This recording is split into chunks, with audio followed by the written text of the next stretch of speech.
Welcome sa ating channel mga kaibigan. We are here today to talk about the Huawei Mateview GT. It is a new player in the market at the same time from a brand that is quite mainstream now pagdating sa mobile gadgets and laptops.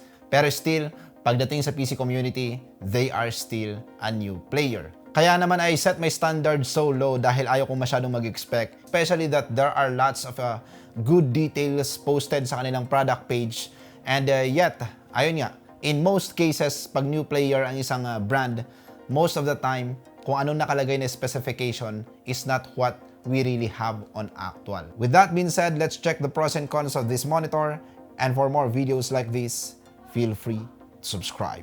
This video is brought to you by ZQE-CAA, the best website that you may visit in terms of very affordable deals and best offer para sa application softwares, games, and yes, operating system. And there you are, you may check the Windows 10 Pro, and by using our promo code, ma-avail mo lang siya ng around $14.95 or 700 plus pesos. That's it mga kaibigan, check the description below. May mga links po tayo dyan to go directly sa kanilang website. Let's go right away sa ating monitor because ang dami nating gustong pag-usapan ngayon dito, and there are a few things that I will also share to you guys para mas ma-maximize nyo pa ang inyong mga monitor at the same time with this. Well, ang unang-una natin mapapansin out of the box is this speaker sa kanyang base. So this is the most functional base I've seen so far pagdating sa mga gaming monitors. The base and stand comes with aluminum material na I think powder coated, pero this aluminum base comes with 2 times 5 watts speaker na meron ding ambient lighting. And hindi lang po siya for lighting. Another thing that is functional in here is pwede mo po siyang gamitin as a volume control. So touch mo lang siya and slide it up or slide it sideways to control the volume. So napakasulit and napakagandang features na ginawa ni Huawei dito. It's something that they are setting a new standards pagdating sa mga new monitors nowadays. Well, maybe they will not be having this same kind of thing na feature, pero this will push some brands to maximize their base na pwedeng maging USB hub or even a kind of speaker with a bit different design. Pero for us to appreciate more kung okay siya or just another bonus feature na hindi naman pala maganda yung tunog, let's check this sound test.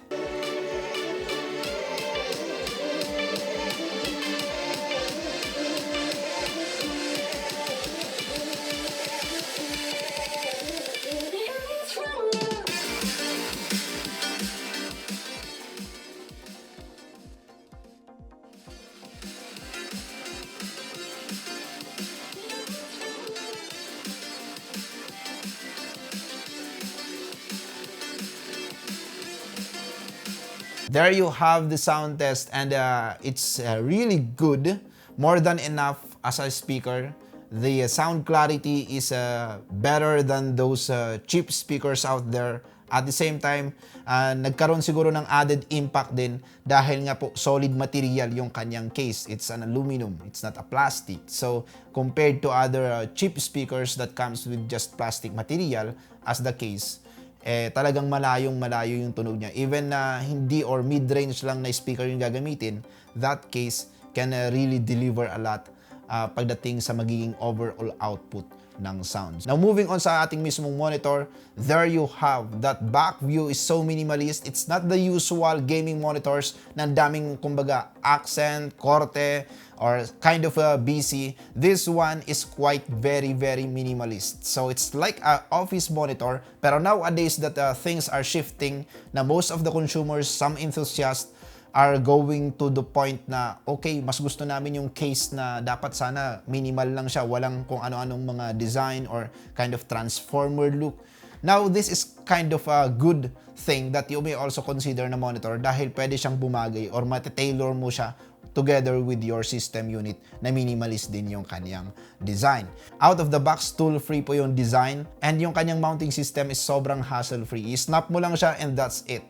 And behind that, meron ding 4 na butas if you want to wall mount this monitor or you want to use another stand. So, those are the things that I have noticed with this Huawei Mateview GT. So, in addition, sa may bandang likod, syempre makikita po natin dyan yung mga ports. So, we have there the 2 HDMI, 1 display port, 1 Type-C, and then another Type-C port for your power. So, it's quite new on the market na merong isang monitor na ganito yung implementation pagdating sa kanyang power. Pero other than that, makikita din natin sa may bandang top at saka bottom na meron siyang mga vent holes to compensate that temperature generated inside this monitor. So it's a good move done by Huawei in here. Ibig sabihin, they are really nothing new pagdating sa manufacturing ng mga monitors, and they really did a lot or invested a lot pagdating sa kanilang R&D.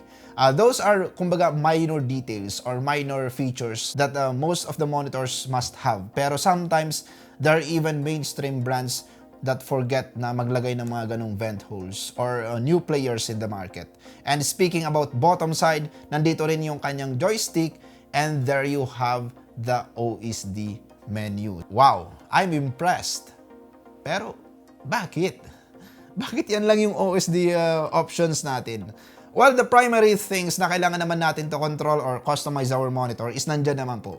Gaming, crosshair, overdrive, picture presets. Pero still, for me, hindi siya, kumbaga, not that kind of competitive options compared to other mainstream brands or sa mga gaming monitors in the market that comes with bunch of things that we can customize. There we found out, hindi natin pwedeng control yung HDR as I mentioned sa kanyang website. Meron siyang HDR 10. Pero another thing is wala po siyang FREESync. So isa siguro yun sa mga pinamalaking downside ng monitor na to, na wala siyang FREESync for Nvidia users also to have that kind of G-Sync software. Now speaking, panel is the most important kung bakit ka bumili ng monitor. So yan talaga yung pinaka-importante na dapat mong kilatisin. And the panel of this is a VA panel. Comes with a 34 inches 3440 by 1440p resolution. It's quite one of the best offer pagdating sa ating market at below 30K. No 30K monitor that is ultra-wide that comes with this size, comes with this 165Hz refresh rate and 4ms response time. Sad to say we don't have the tools to check response time, pero still we have the tools naman to check how is the color accuracy as declared sa kanilang website. They said that this comes with the most vibrant, best color in the market, kind of common terms to advertise their products. And when we plug the Spider X Pro, there we found out. And we are not caught on the part na expectation versus reality. Bakit? The reality is even higher numbers compared kung sa anong dineclare ni Huawei. Wow, 100% sRGB, 86% Adobe RGB. That is more than the declared P3 rating. And hindi lang po yan. This also comes with higher nits than declared. It is more than 350 nits brightness. That contrast ratio, this is a VA panel, we are expecting a better contrast ratio compared sa mga IPS panel. Kaya nga, a good VA panel is sometimes even far better than a good IPS panel. That contrast ratio, that is something that we can take advantage sa ating upcoming discussion. Dahil ang pag-uusapan din natin dito is yung isang part ng Nvidia that we can also maximize our monitors or improve the experience with our monitors by enabling 10 bits sa ating Nvidia control panel. So napakadali lang po, just go to your Nvidia control panel and then go sa my color management, adjust it to full, then go to change resolution, scroll down at the bottom, then there you will find the Nvidia settings, set it to YCBCR, and there, apply mo lang po, close and open again Nvidia control panel, go to change resolution, and set it sa kanyang output range na 10 bits. So there you can try to check again kung anong nagbago sa iyong display, try to play some videos, try to check gradients, dahil color depth po ang ini-improve ng 10-bit over 8-bit. And at the same time, those content creators, you will have wider color range that is so much higher compared sa 8-bit. And yes, we will discuss that maybe later with another video dahil sobrang broad po niya ng topic, quite also technical. Pero for you guys to appreciate that 10-bit versus 8-bit, let's showcase this monitor. First is punta muna tayo sa HDR. How is the HDR capability of this monitor? Most of the times, HDR is quite something na iba-iba tayo ang naging feedback. Because nga, iba-iba rin tayo ng screen. And with this Huawei Mateview GT, we have at least a decent output ng HDR. Something that we can't complain. And here is the side-by-side comparison between our out-of-the-box SDR and commonly your monitors are also set sa SDR and kung ano maging output naman niya pag once we enable your HDR. And you may also try it with your monitors if your monitor is HDR capable. So just go sa my display settings and then enable that HDR and play a video on YouTube na HDR. Just search it, HDR video like that.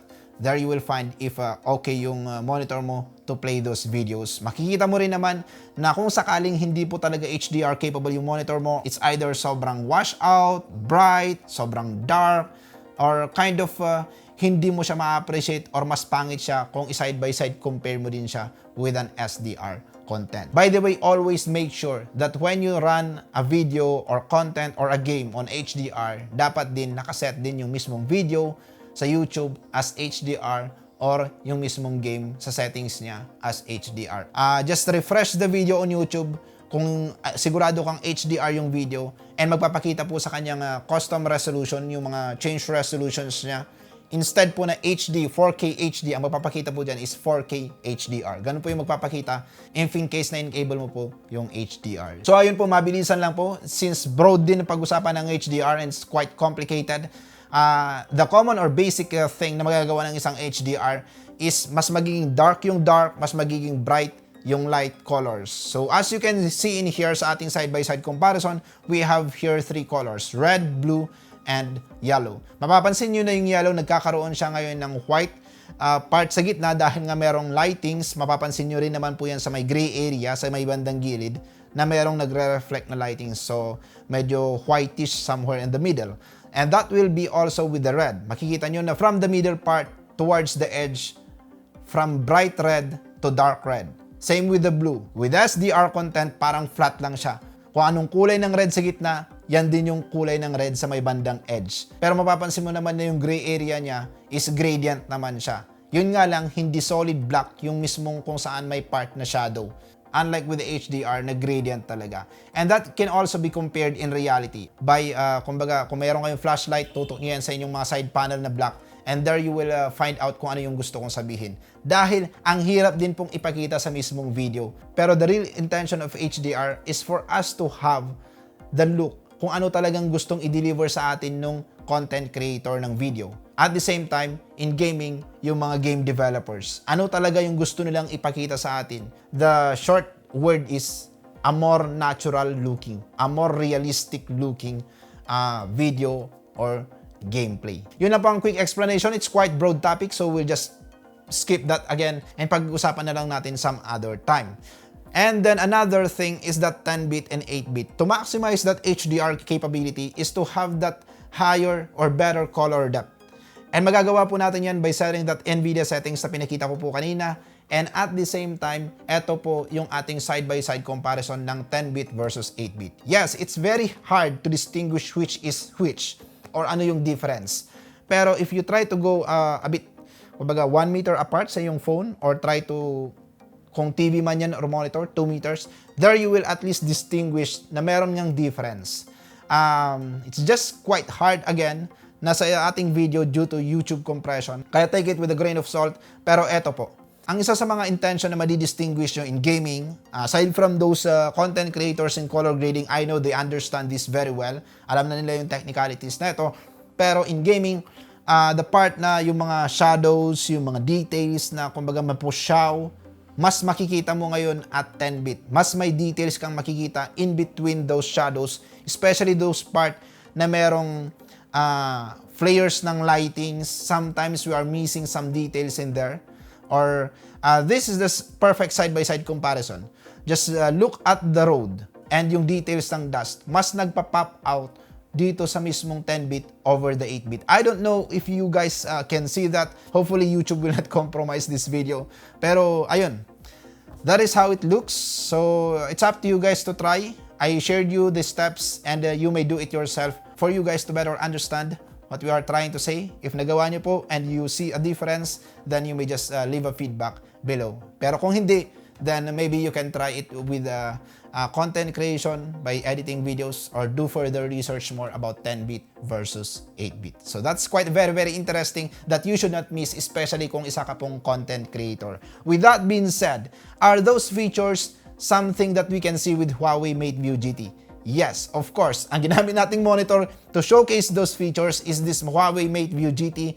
It is a 165Hz, no doubt about that. It is tested already. And we also tried to check how is the ghosting and at the same time that overdrive. So meron tayong 4 levels and there we found it also na pagdating sa kanyang color uniformity, this is really a very premium VA panel. I am not so sure kung anong brand ang ginamit nila dito. I don't know if it's Samsung or AUC.